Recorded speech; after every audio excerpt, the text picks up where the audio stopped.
Hello दोस्तों, स्वागत है आपका फिर से हमारे आज के इस नए प्यारे से लेक्चर में।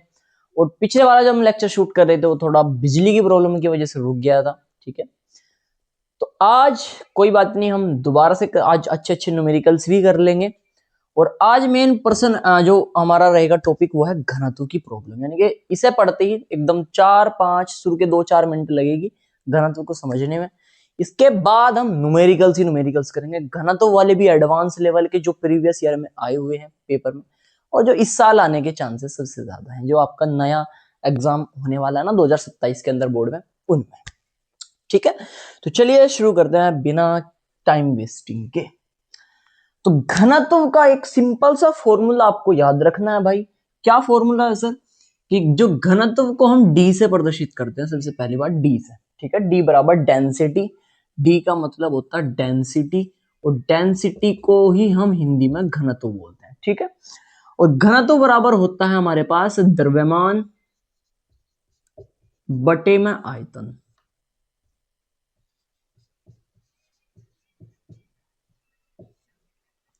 यानी कि ग्राम पर एमएल, ग्राम पर एमएल।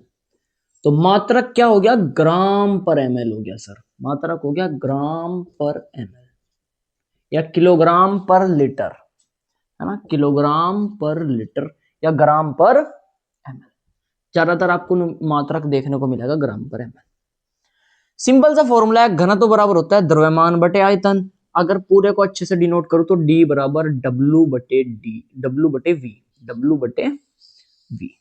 ठीक है, जिसका घनत्व हम दिया होगा या जिसका घनत्व हम निकालना चाह रहे होंगे, उसी का ही हमारे पास भार भी होना चाहिए और उसी का ही आयतन होना चाहिए। ठीक है, या मान लो आपको किसी का घनत्व दे रखा है, तो उसी का ही आपको भार लेकर उसका आयतन निकालना होगा, या फिर उसी का आयतन लेकर उसका भार आपको निकालना होगा।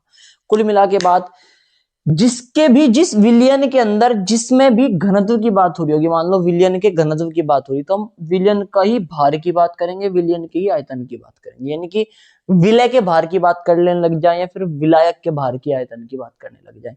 अगर हमें पेपर के अंदर या क्वेश्चन के अंदर विलायक का क्या दिया गया है, घनत्व किसका? विलायक का घनत्व दिया गया है, तो आप जो भी बदलाव करोगे वो विलायक के भार में या फिर विलायक के ही आयतन में करोगे।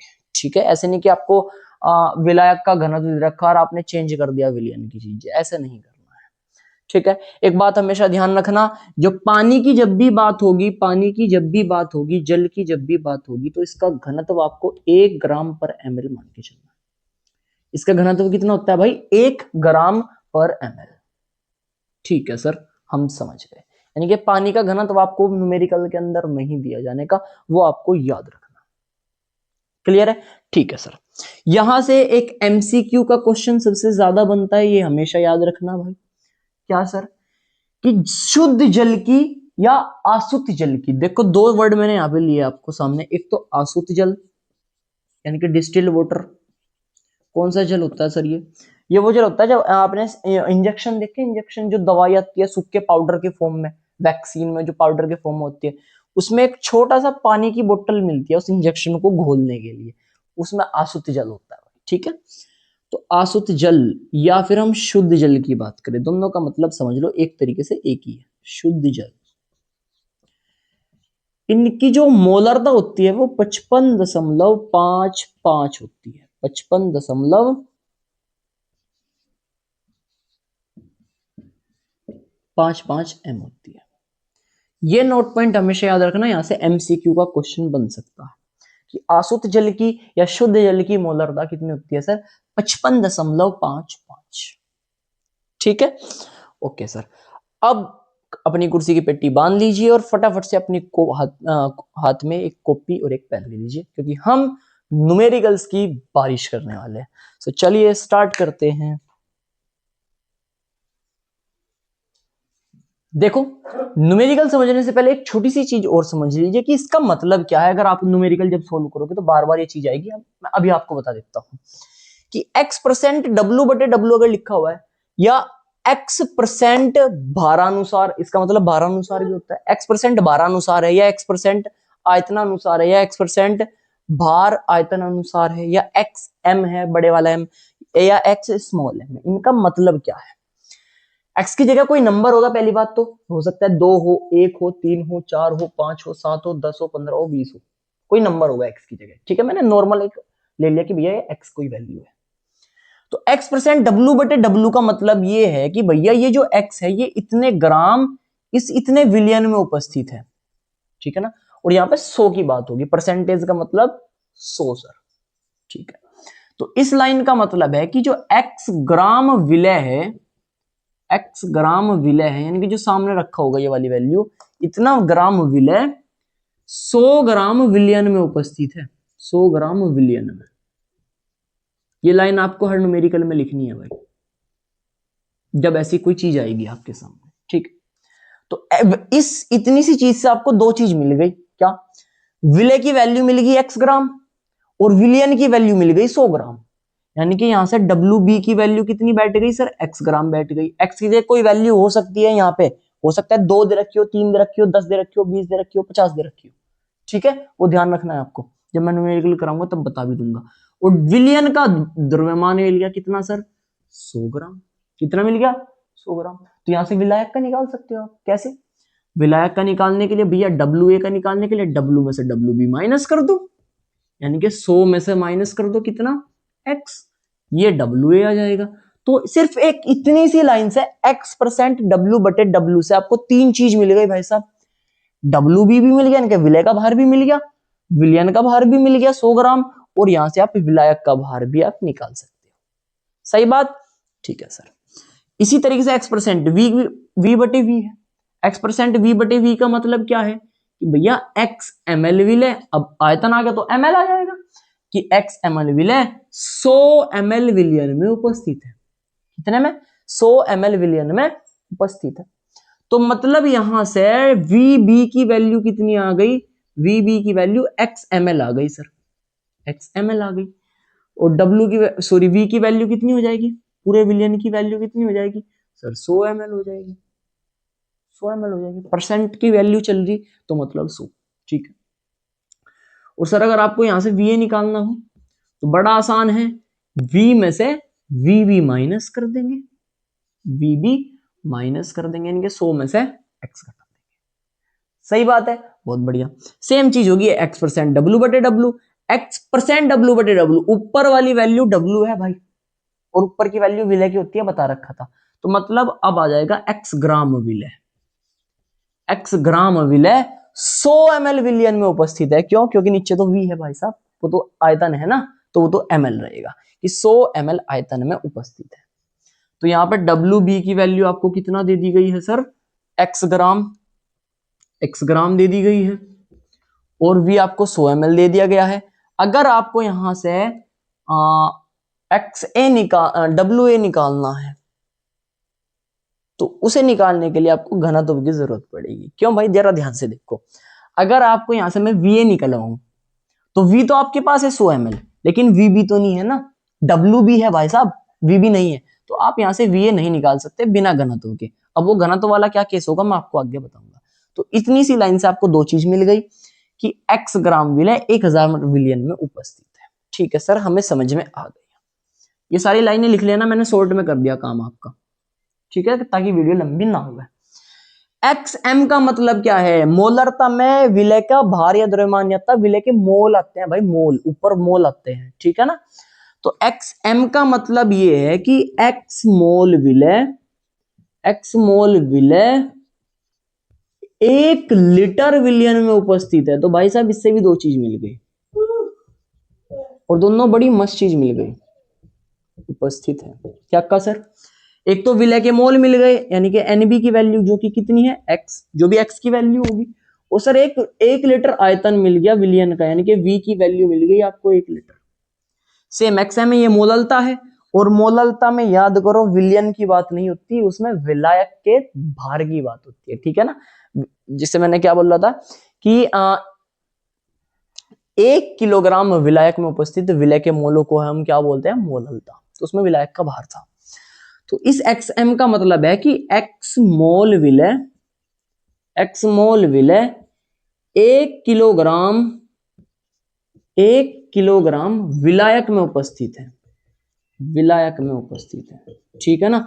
तो यहां से क्या चीज मिली आपको कि भैया NB की वैल्यू तो x है, लेकिन WA की वैल्यू 1 किलोग्राम है। WA की वैल्यू कितनी है? 1 किलोग्राम है। फटाफट से इस चीज को उतार लीजिए। अब आपसे न्यूमेरिकल सोल्व करते हुए कोई प्रॉब्लम नहीं होने वाली। फटाफट न्यूमेरिकल लिखते हैं, चलिए। तो चलिए भैया शुरू करते हैं। जो 4 नंबर में आपका न्यूमेरिकल बन सकता है पेपर के अंदर वो ये है। हालांकि मैंने इसमें बहुत सारी चीजें निकलवाई हैं, आपसे दो ही चीजें शायद से मैं निकलवाई। क्या बोला गया है कि 10% W/W HCl विलयन का घनत्व 1 ग्राम पर ml है। विलयन की मोलरता, नॉर्मलता, मोललता और विलय का मोलंश ज्ञात कीजिए। टोटल 4 चीज आपसे पूछ ली गई है, ठीक है, बढ़िया बात है सर। अब मेरी बात ध्यान से सुनना। स्टार्टिंग में तो मैं बोल रहा था कि भैया 10% W/W, यहां पे दोनों की चीजें भार की दी गई है। किसकी? भार की भाई, भार की, ठीक है सर। लेकिन जब मैंने आपको फॉर्मूले बताए थे तो मोलरता और नॉर्मलता में आयतन आता है। क्या आता है? आयतन। तो सर आप आयतन कहां से लेके आओगे? बात तो भार की हो रही है, ठीक है। पहले जो दिया है वो लिख लेते हैं। सर उसने दिया 10% W/W। आंसर यहां से है, ध्यान से सुनना भाई। 10% W/W का मतलब क्या हो गया सर कि 10 ग्राम विलय, यानी कि 10 ग्राम HCl। विलय कौन है यहाँ पे? HCl। तो इस लाइन का मतलब हो गया 10 ग्राम HCl 100 ग्राम विलयन में उपस्थित है। 100 ग्राम विलयन में उपस्थित है। तो यहां से आपको WB मिल गया कितना सर? 10 ग्राम। और एक W मिल गया कितना? 100 ग्राम। साथ में आपको घनत्व दे रखा है 1 ग्राम पर ml, ठीक है सर, बहुत बढ़िया। 1 ग्राम पर ml, बढ़िया सर। सर जब हमने सबसे पहले हमें मोलरता निकालनी है, सर मोलरता हम निकाल सकते हैं। क्यों? क्योंकि मोलरता बराबर होता है WB अपॉन में MB इंटू V, और V अगर ml में है तो ऊपर 1000 से गुना। हमारे पास WB है, बिल्कुल अच्छी बात है। सर HCl से हम MB निकाल सकते हैं, MB निकाल सकते हैं। MB बराबर क्या हो जाएगा भाई? H का अनुभार कितना होता है? H का परमाणु भार 1 होता है, 1 हो जाएगा। और क्लोरीन का होता है 35.5, उसमें 1 आप जोड़ दोगे तो 36.5 हो जाएगा, 36.5। तो MB भी आ गया सर हमारे पास 36.5। V सर हमें V निकालना पड़ेगा। V कैसे निकाल लेंगे? ये तो समस्या हो गई सर। हमारे पास तो W है, इससे V में कैसे बदलेंगे? तो भैया घनत्व तो है आपके पास, घनत्व भी तो है आपके पास। और मैंने आपको एक प्यारा सा फॉर्मूला लिखवाया था। क्या लिखवाया था? कि D बराबर होता है हमारे पास W/V। D बराबर होता है W/V। तो भैया मैं बता रहा था कि D बराबर होता है W/V, ठीक है। अब चूंकि विलयन का घनत्व दिया गया है और हमें विलयन का ही आयतन चाहिए फॉर्मूले के अंदर, तो हम विलयन का ही द्रव्यमान लेंगे, यानी कि विलायक का उठा लेंगे, विलयन का। और विलयन का कितना है सर? 100 ग्राम, ठीक है सर। विलयन का हमें यहां से क्या निकालना? V। तो V इधर आ जाएगा और D नीचे आ जाएगा, ठीक है ना। तो यहां से V बराबर हो जाएगा W/D। और W की वैल्यू कितनी है? 100। और D की वैल्यू कितनी है सर? 1। तो कितना आ जाएगा? 100 ml आ जाएगा सर। तो यहां से V की वैल्यू कितनी आ गई? 100 ml। सारी की सारी वैल्यू उठा के फॉर्मूले में रख दो भाई साहब। तो M बराबर हो गया सर WB की वैल्यू है 10 ग्राम, 10 गुना 1000। क्यों? क्योंकि V की वैल्यू ml में है, 100 ml है। नीचे क्या आ गया सर? MB। MB हमने निकाला था 36.5, 36.5। और सर V की वैल्यू हो गई हमारे यहाँ पे 100 ml, 100 ml। इन 2 जीरो से ये 2 जीरो कट जाएंगे, सही बात है। 10 की 10 में गुणा करोगे तो वैल्यू हो जाएगी पूरी 100, और 100 बटे आ जाएगा 36.5। आप पॉइंट हटाओगे, ऊपर 1 जीरो और लग जाएगी, तो 1000/365, 1000/365 इतने m। आगे कैलकुलेशन है, आप सोल्व कर सकते हो। टाइम वेस्टिंग होगी अगर मैं पूरी कैलकुलेशन सोल्व करके बैठूंगा, ठीक है। इतना करने के बाद भैया आपको निकालनी है नॉर्मलता। अगले पॉइंट में आपको क्या निकालनी है? नॉर्मलता। अब नॉर्मलता और मोलरता में मैंने आपको एक प्यारा सा संबंध बताया था। अगर आपने मोलरता निकाल ली हो, नॉर्मलता निकालना बड़ा आसान है। क्या होता है कि नॉर्मलता बराबर होता है मोलरता गुना एन फैक्टर। मोलरता गुना एन फैक्टर। ये नॉर्मल तरीका बता रहा, पूरी सोल्व भी करूंगा, टेंशन मत लो। ठीक है, क्या होता है? नॉर्मलता बराबर होता है मोलरता गुना एन फैक्टर। और एन फैक्टर किसी अम्ल का, ये अम्ल है, किसी अम्ल का एन फैक्टर उतना ही होता है जितने उसमें एच होते हैं। और भैया HCl में आपको कितने एच दिखाई दे रहे? HCl में कितने एच दिखाई दे रहे सर? एक एच दिखाई दे रहा। तो एन फैक्टर कितना हो गया सर? एक हो गया। यहां पे एन फैक्टर की वैल्यू लिख लीजिए कि सर एन फैक्टर कितना हो गया? एक। तो नॉर्मलता बराबर हो जाएगा मोलरता गुना एन फैक्टर। यानी मोलरता कितनी निकाल ली सर? 1000/365 निकाल ली। और एन फैक्टर एक है, एक से गुना, तो आंसर सेम आ जाएगा 1000/365 एन। नॉर्मलता भी इतनी ही आ जाएगी। अभी मैं आपको न्यूमेरिकल सोल्व भी करके दिखाऊंगा पूरे अच्छे तरीके से, तो इतनी ही आएगी। ठीक है, फटाफट इतना उतार लीजिए, फिर मैं नॉर्मलता निकाल के दिखाता हूं। तो चलिए सेकंड चीज हम निकालते हैं नॉर्मलता। देखो मैंने यहाँ की सारी चीज जो लिखी हुई थी वो इधर लिख दी कि भाई WB 10 ग्राम है, W 100 ग्राम है, V 100 ml निकालना है, फैक्टर 1, MB 36.5 और D कितना है? 1 है। ठीक है, इतना हमें पता है। अब मैं निकाल रहा हूं नॉर्मलता, जो सेकंड चीज में पूछी गई है। नॉर्मलता बराबर होता है WB अपॉन में MB इंटू V अगर ml में है तो ऊपर 1000 से गुना और साथ में गुना एन फैक्टर की, साथ में गुना एन फैक्टर की। बहुत बढ़िया सर। तो n बराबर कितना हो जाएगा सर? WB की वैल्यू 10 है, 1000 जो का त्यों सर, एन फैक्टर की वैल्यू 1 है और MB की वैल्यू 36.5 है और V की वैल्यू 100 ml है। चेक कर लीजिए, सारी वैल्यू यही है। ठीक है, इन दो जीरो से सर 2 जीरो कट जाएगी। 1 की गुना 10 में करोगे 10 ही रहेगा, 10 की गुना 10 में करोगे 100 हो जाएगा और 100 के नीचे आ गया 36.5। सोल्व करोगे, पॉइंट हटाओगे, ऊपर 1000 हो जाएगा, नीचे 365 आ जाएगा। और यही मैंने आपको उस वाले संबंध से निकाल के भी दिखाया था। तो 1000 बटे कितना आ गया? 365। दो चीज हम निकाल चुके हैं, नॉर्मलता भी और मोलरता भी। ठीक है, बढ़िया बात।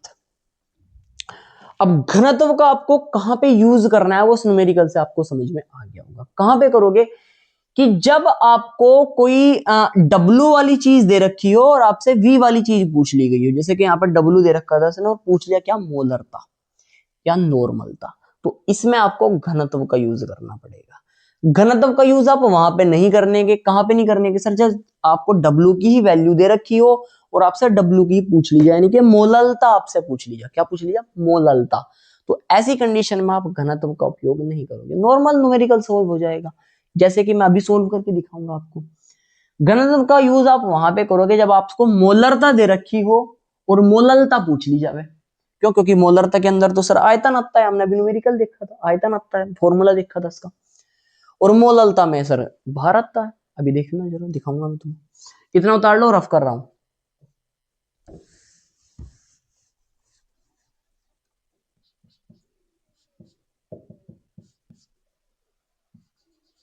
देखो जरा, अब हम बात करेंगे तीसरी चीज की। मोललता बराबर होता है भाई साहब WB अपॉन में MB इंटू WA। और WA अगर ग्राम में है तो ऊपर कितने से गुना करनी पड़ेगी? 1000 से। देखो जरा, इसमें घनत्व का कोई यूज है ही नहीं भाई साहब। क्यों? क्योंकि आपको WB की भी वैल्यू न्यूमेरिकल में मिलेगी कि भैया 10 ग्राम है, W की वैल्यू मिलेगी कि यहाँ पे 100 ग्राम है, W की वैल्यू 100 ग्राम मिल गई आपको। WA आपको चाहिए, लेकिन न्यूमेरिकल के अंदर क्या चाहिए? WA। तो WA निकालने के लिए हम नॉर्मल सी चीज क्या करते हैं कि W में से माइनस करते हैं WB, जो कि W कितना है? 100 ग्राम है सर, और WB 10 है, तो 90 ग्राम आ गया। कितना? 90 ग्राम। किसकी वैल्यू आई है? WA की। सर WA हमने यहां से निकाल दिया 90 ग्राम। ठीक है, बहुत बढ़िया। सारी चीजें न्यूमेरिकल में फॉर्मूले में डाल दो। M बराबर WB 10 है, ये पूरा 1000 है, ये वैल्यू 36.5 है और ये वैल्यू कितनी आ गई? 90। इस पॉइंट से ये पॉइंट, सॉरी, 0 से 0 कट जाएगी। 10 की 100 में गुना करोगे 1000 आ जाएगा, नीचे रहेगा 36.5 और गुणा करोगे तो वैल्यू आ जाएगी 9। 9 की गुणा इसमें कर लो तो ये बटेगा भाई m बराबर 1000 बटे 9×5 = 45 का 5 का लगे 4 और 9×6 = 54 और 4 कितना होता है 58, 58 का 8 का क्या लगे 5, 9×3 = 27, 27 और 5 होते हैं 32, तो 328.5 इतने m आ गया। सिर्फ डिवाइड करना है, आप करके देख सकते हो, तो नॉर्मल आंसर होगी, इसमें घनत्व की जरूरत ही नहीं पड़ी। तो इसलिए मैंने आपको बोल रहा था स्टार्टिंग में, जो मैंने आपको पहले वाले लेक्चर में सॉरी दूसरे लेक्चर में बताया था कि ताप प्रभावित पद अलग है और ताप अप्रभावित पद अलग है। ये वाले पद आपको अलग से याद रखने, ये वाले अलग से याद रखने, उसका यूज यहाँ पे आपको पता चलता है कि अगर आपको ताप अप्रभावित पद वाले दे रखे उनसे आपको क्या पूछ लिया गया ताप प्रभावित पद वाले, तो वहां पे घनत्व की जरूरत पड़ेगी। सर क्या बोल रहे समझ नहीं आ रहा, अगर आपने लेक्चर नंबर 2 देखा हो तो समझ में आ जाएगा, बाकी आपकी इच्छा है देखना हो देख लो, नहीं तो कोई बात नहीं है, इतना भी हो रहा है यहाँ पे मैंने आपको बता दिया घनत्व का यूज कहाँ होता है, ठीक है ना। चलिए बहुत बढ़िया, ये आंसर आ गया सर, ये आंसर आ गया। सर एक चीज रहेगी, विलय का मोल अंश रह गया सर, विलय का मोल अंश, ठीक है। चौथी चीज रह गया विलय का मोल अंश, यानी कि काई बी। और काई बी के बारे में मैंने आपको मोल प्रभाज के बारे में आपको क्या बताया था कि जिसका भी मोल प्रभाज निकालना हो उसके मोल और बटे में सर कुल मोल आ जाएंगे। कुल मोल मतलब विलायक के भी मोल और विलय के भी मोल, ठीक है। अब एनबी हमें निकालना पड़ेगा पहले, एनबी हमें पता ही नहीं सर, एनबी है कितना पता ही नहीं है, मैं से रफ कर दूं, इसे उतार लो, रफ कर रहा हूं, ठीक है। तो पहले मेरे को सर एनबी निकाल के देखना पड़ेगा, एनबी बराबर होता है सर डब्ल्यू बी अपोन में एम बी, हमें पहले से पता है, अब हमने फर्स्ट लेक्चर में मैंने आपको बताया था मोल वाला, 11वीं में भी पढ़ा होगा भाई, एन बराबर डब्ल्यू बटे एम, एन बराबर डब्ल्यू बटे एम पढ़ा होगा, ठीक है। एन बी बराबर डब्ल्यू बी बटे एम बी, अगर नहीं पढ़ा तो आप याद रख लो कि एन जो मोल होते हैं ना, मोल का फॉर्मूला होता है द्रव्यमान बटे अणुभार, ठीक है, बढ़िया बात है सर। डब्ल्यू बी की वैल्यू सर हमें दे रखी है कितनी 10, एम बी सर हमने निकाला है 36.5, 36.5, तो यहां से एनबी की वैल्यू आ गई 10/36.5, कितने आ गई 10/36.5, ठीक है सर। सर यहाँ पे डब्ल्यू ए की वैल्यू हमें पता है, अभी एन ए भी चाहिए हमें, एन ए भी तो चाहिए, एन ए बराबर क्या होगा भाई डब्ल्यू ए अपोन में M A. Sir W A तो हमारे पास है 90 ग्राम है, कहां गया, डब्ल्यू ए भी निकाल रहा था 90 ग्राम है सर, लेकिन सर एम ए का क्या करना है, एम ए का तो हमें पता ही नहीं है कि नहीं, एम ए का तो हमें पता ही नहीं है। मैंने आपको बताया था क्यों, क्योंकि यहाँ पे विलायक की कुछ बात ही नहीं हो रही, सर विलायक है क्या, तो मैंने आपको एक बात बताई थी, या अभी आप याद रख लो क्या, कि अगर किसी विलयन में विलायक की बात नहीं हुई, विलायक के बारे में कोई जानकारी नहीं दी गई, तो आप मान के चलना उसमें विलायक पानी है भाई, विलायक कौन है, पानी है। तो यहां पे भी विलायक की कुछ बात नहीं हुई है, तो इसका मतलब यहां पे विलायक कौन है, पानी है। ये लिख देता हूं मैं, यहाँ पे विलायक साहब कौन है, यहाँ पे जो विलायक है वो है पानी, और पानी का फॉर्मूला क्या होता है भाई, पानी का फॉर्मूला होता है सर H2O, और H2O का जब आप अणुभार निकाल लोगे, Ma निकाल लोगे, वो बैठेगा 18, और 18 से 90 को काटोगे 5 बार कट जाएगा, तो इसके मोल कितने आ गए 5, उठा के वैल्यू फॉर्मूले के अंदर रख दो, Nb की वैल्यू कितनी निकाली 10/36.5, 10/36.5, Na की वैल्यू कितनी निकाल ली सर 5, इसमें जोड़ना कितना है 10/36.5, ठीक है।